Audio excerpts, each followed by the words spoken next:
नमस्कार विद्यार्थी मित्रों, मैं उमेश कुमार यादव, कक्षा 8 विषय हिंदी, चैप्टर नंबर 2 अनेक नहीं हम एक हैं। आज हम लोग इस पाठ को पढ़ेंगे। उसमें ये देखेंगे कि अनेक नहीं हम एक हैं किस प्रकार से भारतीय संस्कृति और सभ्यता को बताया गया है, उसके बारे में हम लोग आज अध्ययन करेंगे। तो चैप्टर का नाम है आपका हम अनेक नहीं हम एक हैं। क्या करा है? अनेक नहीं, कामा है जिसे अल्प विराम का कामा कहा जाता है। हम एक हैं। तो चैप्टर पढ़ने से पहले हम लोग इसके शब्दार्थ को देख लेंगे, कठिन शब्दों को देख लेंगे। कठिन शब्दों को देख लेने से हमको ये आसान हो जाएगा, इनका अर्थ समझने में हमें कहीं दिक्कत नहीं आएगी। तो आइए एक एक कठिन शब्दों को हम लोग देखते हैं कि किस प्रकार से शब्दों का अर्थ दिया गया है। तो अनेक नहीं हम एक हैं, इस चैप्टर के कठिन शब्दों को सबसे पहले हम लोग देखते हैं। तो इसमें दिया गया है, पहला है विविधता। क्या दिया है? विविधता। विविधता मीन्स होता है अनेकता। विविधता मीन्स क्या होता है? अनेकता। फिर दूसरे नंबर में है विभक्त। विभक्त माने बटा हुआ। विभक्त मीन्स बटा हुआ। तीसरा है प्रतिष्ठित, सम्मानित, मर्यादित। जिसे सम्मान मिला हो, सम्मानित हो, उसे प्रतिष्ठित या सम्मानित कहा जाता है। निर्माण माने बनाना, निर्माण करना माने बनाना। कह रहा है भेद भाव, अंतर, एक दूसरे में किसी प्रकार का अंतर न देखना, भेदभाव न करना, अंतर करना। आकर्षित करना मीन्स होता है मोहित करना। और एकता माने एक होना, प्रस्तुतिकरण सामने रखना। अस्पष्ट माने साफ, सांप्रदायिक माने धार्मिक भेद भाव। तो फिर से देख लो आप लोग शब्दार्थ को। करा है विविधता माने अनेकता, विभक्त माने बटा हुआ, प्रतिष्ठित माने सम्मानित, निर्माण माने बनाना, भेदभाव अंतर करना, आकर्षित मोहित करना, एकता एक होना, प्रस्तुतिकरण समान रखना, और अस्पष्ट माने साफ, सांप्रदायिक माने धार्मिक भेद भाव। तो आइए अब हम लोग आगे इस पाठ के बारे में अध्ययन करेंगे। तो देखिए, करा अनेक नहीं हम एक हैं। ये चैप्टर का नाम है अनेक नहीं हम एक हैं।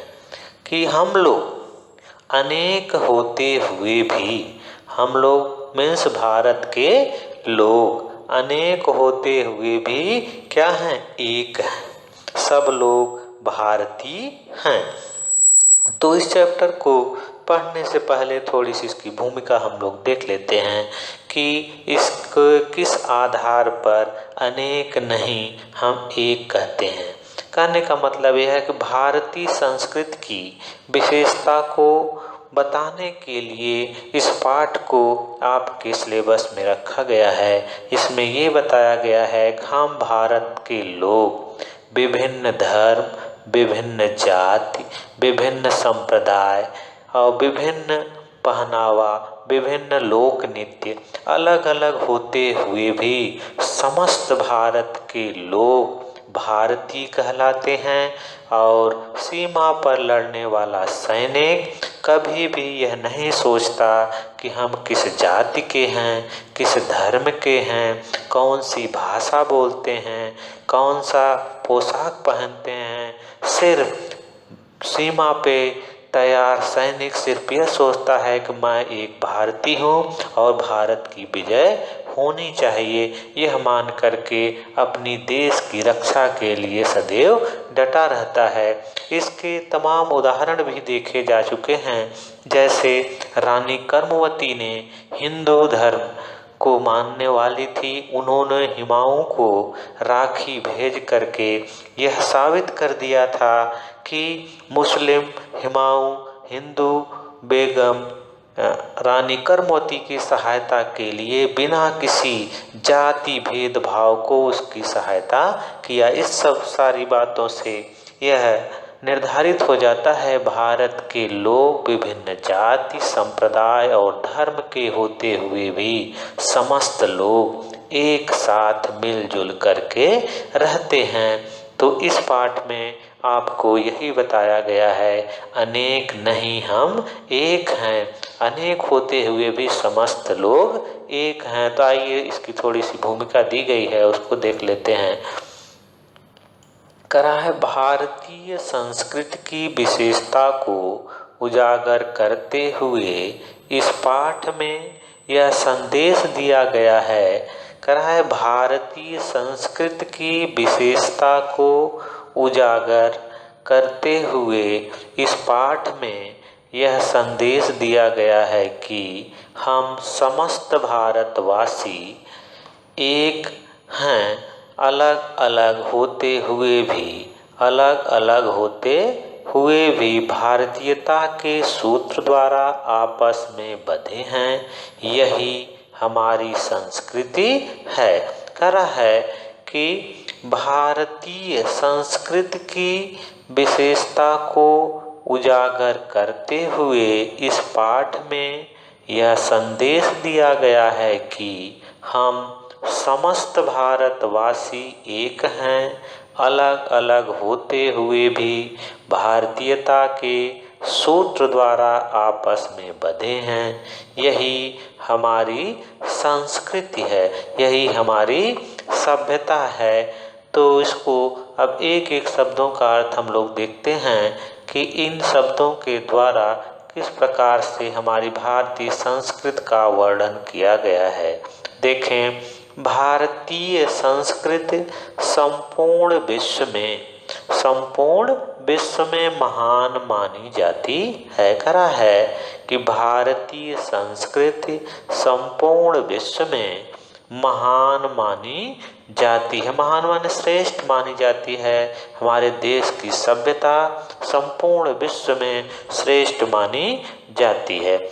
इसका सबसे महत्वपूर्ण व सटीक कारण है। करा है जो भारतीय संस्कृति संपूर्ण विश्व में महान मानी जाती है, इसका सबसे महत्वपूर्ण व सटीक कारण यह है कि विविधता में एकता। हमारे देश में विविधता के साथ साथ एकता है। विभिन्न धर्म, विभिन्न जात, विभिन्न रंग के लोग रहते हैं, फिर भी सब क्या हैं? एक हैं। विविधता यानी अनेक धर्म, अनेक भाषाएं, अनेक जातियां, अनेक प्रदेश, अनेक बोलियां, अनेक पहनावे इत्यादि। इतनी भिन्नता होते हुए भी समस्त लोग भारतवासी कहलाते हैं। मगर माने लेकिन इन्हीं विविधताओं में एकता समाई है। इतनी विविधता होते हुए भी इसमें एकता समाई हुई है, जिसने भारतवासियों को विश्व में प्रतिष्ठित स्थान प्रदान किया है। इन्हीं विविधता में एकता के कारण भारतवासियों को प्रतिष्ठित स्थान प्राप्त किया है। वह है भारतीयता। वह क्या है? भारतीयता। चाहे धर्म कोई हो, चाहे भाषा और जाति अलग अलग हो। करा है कि चाहे धर्म कोई हो, चाहे भाषा और जाति अलग अलग हो, मगर माने लेकिन एक सामान्य नाम जो सबका है वह है भारतवासी। करा है चाहे जाति, चाहे धर्म, चाहे भाषा सबका अलग अलग हो, लेकिन सबका एक सामान्य नाम है भारतवासी। तो इस पर क्वेश्चन बन जाएगा, समस्त भारत वालों का एक सामान्य नाम क्या है? तो सामान्य नाम होगा भारतवासी। तो आइए आगे और देखते हैं हम लोग। करा है कि यहाँ पर सभी लोग अपने धर्म के लिए एक दूसरे की भावनाओं को ठेस पहुँचाए बिना, कह रहे हैं कि भारत देश में यहाँ पर सभी लोग अपने धर्म के लिए किसी दूसरे की भावनाओं को ठेस पहुँचाए बिना अपनी संस्कृति का पालन करते हुए एक साथ रहते हैं। कह रहे हैं यहाँ पर धार्मिक भावनाओं को किसी प्रकार से किसी को कष्ट नहीं पहुँचाया जाता। सब अपनी अपनी सभ्यता के अनुसार समस्त नियमों का पालन करते हुए एक साथ रहते हैं। शारीरिक, मानसिक, सांस्कृतिक भेदभाव माने अंतर तथा भिन्नताओं के बावजूद शारीरिक, सामाजिक और सांस्कृतिक भेदभाव तथा भिन्नताओं के बावजूद एकता के अस्तित्व पर विविधता में एकता करा है कि संस्कृत भेदभाव तथा भिन्नताओं के बावजूद एकता के अस्तित्व पर विविधता में एकता ध्यान केंद्रित करता है। यहाँ लोग एक दूसरे के धर्म का सम्मान करते हैं, एक दूसरे के त्योहारों में शामिल होते हैं, मिलकर त्योहार मनाते हैं। भारत देश में हर एक व्यक्ति हर धर्म का सम्मान करता है और समस्त त्योहारों को विभिन्न धर्म और जाति के लोग मिलजुल करके मनाते हैं। हमारा इतिहास भी इस बात का साक्षी है। करा है कि जो हमारा इतिहास है वह इस बात का साक्षी है, साक्षी माने उदाहरण है, जब हुमायूं ने रानी कर्मवती द्वारा भेजी गई राखी का मान रखते हुए, मान माने उसकी मर्यादा का पालन करते हुए, उसका सम्मान करते हुए युद्ध में रानी कर्मवती की सहायता की थी। यही एकता आज भी यह स्पष्ट दिखाई देती है कि हिंदू और मुस्लिम में हमारे देश में किसी प्रकार का भेदभाव नहीं है। इसीलिए किसी कवि ने सच ही लिखा है कि दिए दिवाली के जलाओ मिलके सब। करा है दिए दिवाली के जलाओ मिलके सब, मनाओ गले मिलके सारे ईद भी। मिटा है भगत सिंह जो अपने देश पर, तो टीपू भी मिटा है और हमीद भी। है देश जिंदा क्योंकि देश सबका है, न होती वरना जीने की उम्मीद भी। तो देखिए इसको कह रहा है दिए दिवाली के जलाओ मिलके सब, चाहे हिंदू हो, चाहे मुस्लिम हो, चाहे सिख हो, चाहे ईसाई हो, सब लोगों को मिलजुल करके दिवाली के दिए को जलाना चाहिए। मनाओ गले मिलकर सारे ईद भी, और सब लोग गले मिल करके प्रेम से ईद का त्यौहार सबको मनाना चाहिए। और अपने देश के लिए मिटा है भगत सिंह, और अपने देश पर तो टीपू भी मिटा है और हमीद भी। ये भी विभिन्न धर्म जाति के लोग अपने देश के लिए अपने जान की कुर्बानी दे दी है। इन्होंने यह नहीं देखा कि हम किस जाति के हैं, किस धर्म के हैं, सिर्फ अपने देश के लिए इन्होंने अपने जान को कुर्बान कर दिया। है देश जिंदा क्योंकि देश सबका है, ना होती वरना जीने की उम्मीद भी। करा है कि यह देश सबका है इसलिए जिंदा है, और यह देश नहीं होता तो जीने की कोई उम्मीद भी नहीं होती। तो आगे देखिए आप लोग फिर इसी क्रम में करा है हमारा देश अलग अलग प्रांतों में, करा है हमारा देश अलग अलग प्रांतों में विभक्त है। विभक्त माने बटा है, प्रांत माने राज्यों में। हमारा देश अलग अलग राज्यों में विभक्त है, चाहे पंजाब हो, बंगाल हो, उड़ीसा हो, हरियाणा या केरल हो। ऐसा प्रतीत होता है कि ये सब अलग अलग मोती हैं। करा है चाहे हरियाणा हो, चाहे पंजाब हो, ये ऐसा प्रतीत होता है कि ये सब अलग अलग मोती हैं। कहने का मतलब यह है कि जिस प्रकार से मोती के अलग अलग दाने मिल कर के माला का निर्माण करते हैं, उसी प्रकार से हमारे देश के अलग अलग राज्य मिल कर के भारत देश का निर्माण करते हैं। तो देखें, करा हमारा देश अलग अलग प्रांतों में, हमारा देश अलग अलग प्रांतों में विभक्त है। चाहे पंजाब हो, बंगाल हो, उड़ीसा हो, हरियाणा, केरल हो, ऐसा प्रतीत होता है कि ये सब अलग अलग मोती हैं जो भारत देश का निर्माण करते हैं।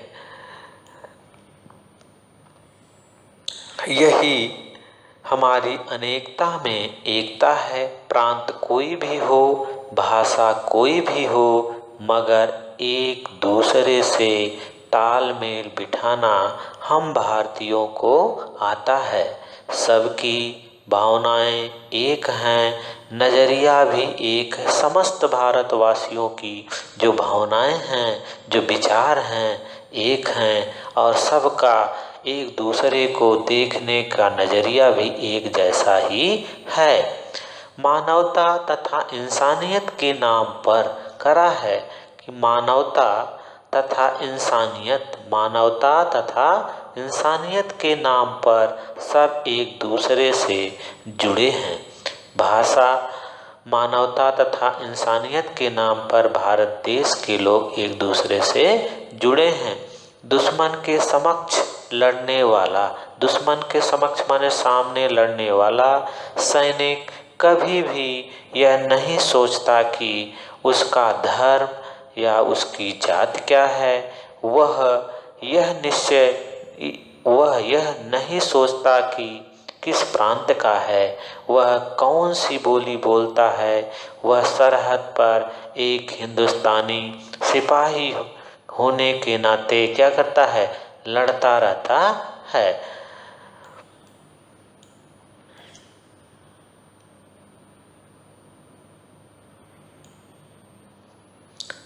सरहद पर एक हिंदुस्तानी सिपाही होने के नाते लड़ता रहता है।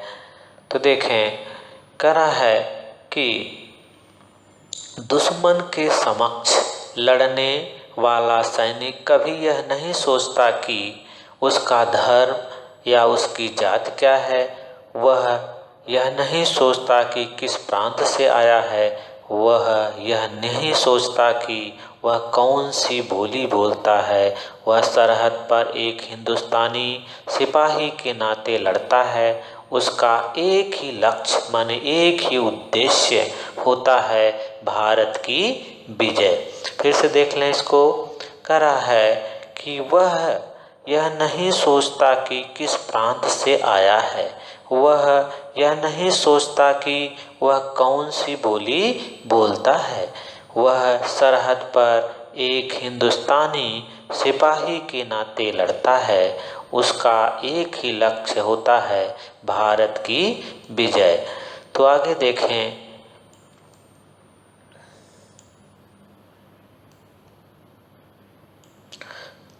भारत एक लोकतंत्र राष्ट्र है। लोकतंत्र में होता है प्रजातंत्र। भारत एक प्रजातंत्र राष्ट्र है। यहाँ लोगों द्वारा और लोगों के लिए ही प्रतिनिधित्व चुने जाते हैं। फिर से देखें, भारत एक लोकतंत्र राष्ट्र है।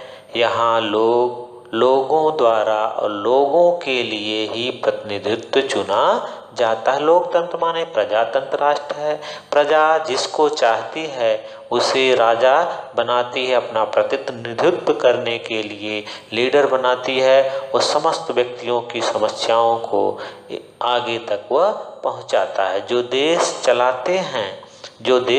चलाते हैं यहाँ अमीरी, गरीबी, जात पात, ऊंच नीच, धर्म, भाषा सब नगण्य है। यहाँ जाति पात, ऊंच नीच, अमीर गरीब का कोई और लेखा जोखा नहीं रहता, बल्कि यहाँ केवल वही चुना जाता है जो योग्य होगा, चाहे वह गरीब हो, चाहे किसी भी जाति में हो, चाहे कोई भी धर्म मानने वाला है, तो उसका चुनाव सिर्फ उसकी योग्यता पर होता है। इस पर क्वेश्चन भी बन जाएगा आपका, यहाँ भारत देश में चुनाव किस आधार पर होता है, तो उसका उत्तर होगा भारत देश में चुनाव योग्यता के आधार पर होता है और सरकार चलाने की क्षमता रखता है। जो व्यक्ति सरकार चलाने की क्षमता रखता है और उसकी पास सरकार चलाने की योग्यता होती है, उसी को राजा चुना जाता है। तो देखें आगे, अनेकता में एकता का एक उदाहरण यहाँ का लोक संगीत एवं लोक नृत्य है। करा है, अनेकता में एकता का एक उदाहरण यहाँ का लोक संगीत व लोक नृत्य है। यहाँ के अलग अलग राज्यों में अलग अलग संगीत, अलग अलग नृत्य होते हैं, लेकिन समस्त राज्य के लोग समस्त लोक संगीत और लोक नृत्य को करते हैं। सभी प्रांत अपने अपने लोक नृत्य में माहिर है। माहिर माने निपुण होता है और सांस्कृतिक कार्यक्रमों में सभी का प्रस्तुतिकरण होता है। और करा है, जहाँ भी किसी भी राज्य में अगर कोई सांस्कृतिक कार्यक्रम किया जाता है तो हर राज्य का संगीत और नृत्य का प्रस्तुतिकरण किया जाता है। ऐसा नहीं है कि वह उस राज्य का लोक नृत्य है, वह उस राज्य की संगीत है, उसको हमें नहीं करना, ऐसा यहाँ पे नहीं किया जाता। जैसे अब विभिन्न राज्यों के जो संगीत हैं, नृत्य हैं, उनके बारे में कुछ दिए गए हैं। पंजाब का भांगड़ा, तमिलनाडु का भरतनाट्यम, महाराष्ट्र का लवणी, राजस्थान का घूमर, सभी पूरे भारत में प्रसिद्ध है। सभी लोग इन्हें पसंद करते हैं। इस पर क्वेश्चन बन जाएगा कि विभिन्न राज्यों के नृत्यों के नाम लिखिए। कुछ राज्यों का नाम दे दिया जाएगा, जैसे पंजाब, तमिलनाडु, महाराष्ट्र और राजस्थान के राज्यों के नृत्य के नाम लिखिए। तो उनके नाम आप देख रहे हैं, पंजाब का भांगड़ा, तमिलनाडु का भरतनाट्यम, महाराष्ट्र का लवणी, राजस्थान का घूमर, सभी पूरे भारत में प्रसिद्ध है। सभी लोग इन्हें पसंद करते हैं और इनको सब लोग उपयोग भी करते हैं। तो देखिए आगे फिर करा है कि अनेकता में एकता के अत्यंत लाभ हैं। क्या करा है, अनेकता में एकता के अत्यंत लाभ हैं। हमारे कार्यस्थल पर, संगठन और समुदाय में हमारा मनोबल बढ़ता है। जब हम लोग एक साथ मिलजुल करके किसी कार्यस्थल पर या किसी संगठन पर जाते हैं तो हम लोगों का मनोबल बढ़ जाता है। मुश्किलों से लड़ने में हमारी मदद करता है। यही हमारी एकता विपत्ति के समय लड़ने में मदद करता है।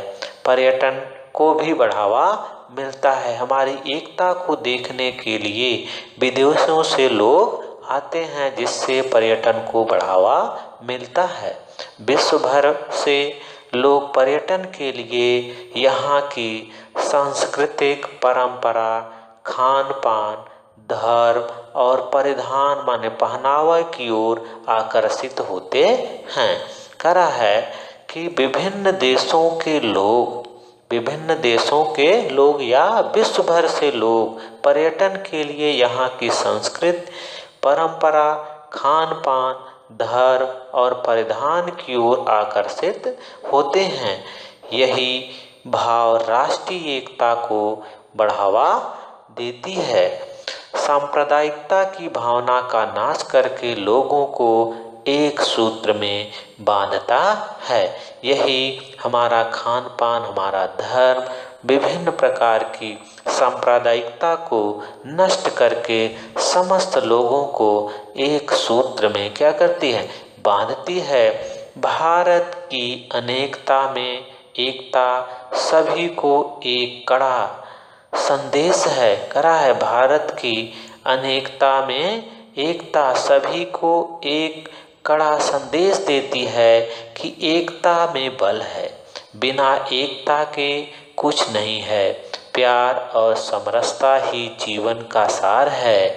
उसी एकता से हम अखंड थे, अखंड हैं और अखंड ही रहेंगे। कहा है कि भारत की अनेकता में एकता सभी को यह संदेश देती है कि एकता में बल है, बिना एकता के कुछ नहीं है। प्यार और समरसता ही जीवन का सार है, जीवन का मूल है। उसी एकता से हम अखंड थे, अखंड हैं और अखंड ही रहेंगे। इस प्रकार से आपका चैप्टर नंबर 2 अनेक नहीं हम एक हैं हम लोगों ने पढ़ा। तो आइए इसमें जो चीज़ें हम लोगों ने पढ़ा एक बार इसको शॉर्ट में देख लेते हैं। इस पाठ के अंतर्गत हम लोगों को बताया गया भारतीय संस्कृति विभिन्न धर्म, जाति, संप्रदाय, प्रांत में विभक्त होते हुए भी समस्त भारत के लोग एक हैं, सब भारतीय कहलाते हैं। और इसमें बताया गया कि जैसे विभिन्न मोतियों के दाने से माला का निर्माण होता है, जैसे विभिन्न रंगों के मोतियों के दानों से माला का निर्माण होता है, ठीक उसी प्रकार से ये जो हमारे देश के अलग अलग राज्य हैं, अलग अलग खान पान है, अलग अलग वेशभूषा है, अलग अलग रहन सहन है, अलग अलग धर्म हैं, अलग अलग जातियां हैं, लेकिन सब मिलजुल कर रहते हैं और सब लोग भारतीय कहलाते हैं। यही सब कुछ देखने के लिए विदेश से लोग आते हैं कि भारत के लोग किस प्रकार से अलग होते हुए भी एक हैं और यहाँ का पहनावा, यहाँ का खान पान विश्व में प्रसिद्ध है और विश्व से पर्यटक के लिए बहुत सारे लोग यहाँ पर उपस्थित होते हैं। तो अब आप लोग कुछ मौखिक प्रश्न दिए गए हैं आपकी टेक्स्ट बुक में। उन मौखिक प्रश्नों का उत्तर इस टेक्स्ट बुक के जो चैप्टर नंबर 2 मैंने आपको एक्सप्लेन किया, समझाया, इसको ध्यान से देखें। इस वीडियो को देखने के बाद मौखिक प्रश्नों का उत्तर आप स्वयं से करें, CW बुक पर इसको लिखें और एक बार इस चैप्टर को स्वयं रीड करें तो आपको सारी चीज़ें क्लियर हो जाएंगी। इसके बाद नेक्स्ट वीडियो में आपको हम मौखिक प्रश्नों का उत्तर, लघु उत्तरीय प्रश्नों का उत्तर, दीर्घ उत्तरीय प्रश्नों का उत्तर, भाषा की बात के प्रश्नों का उत्तर व्याख्या के साथ आपको हम समझाएंगे। और इस वीडियो को आप पूरा देखें और समझने के बाद मौखिक प्रश्नों का उत्तर आप अपनी CW बुक में लिखें।